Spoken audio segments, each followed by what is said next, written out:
Construction anarchique, occupation illégale de zones inhabitables, déversement d'ordures dans les caniveaux sont autant de défis de l'assainissement et du drainage à Abidjan, capitale économique ivoirienne.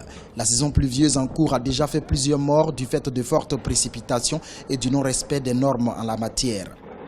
C'est vraiment pour nous un pincement que chaque année de voir des gens qui meurent à cause des inondations, alors que nous pouvons éviter ça avec des alertes et plusieurs choses.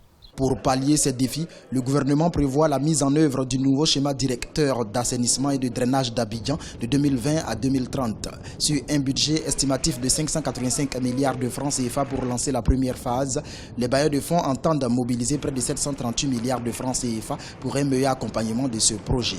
Ce schéma directeur, on va dire, c'est juste une bouffée d'oxygène. C'est juste une bouffée d'oxygène pour la population abidjanaise. Mais il est important de décentraliser ces projets. Il serait intéressant dès maintenant de commencer à penser à des projets directeurs pour les différentes villes, comme Yamoussoukro, qui est la capitale politique, comme Bouaké, qui est la seconde ville de Côte d'Ivoire. Il serait intéressant d'avoir des schémas directeurs d'assainissement de ces différentes villes. La première phase du schéma directeur d'assainissement et de drainage d'Abidjan se réalisera de 2020 à 2024 avec 25 projets qui amélioreront le cadre de vie de près de 3 millions de populations.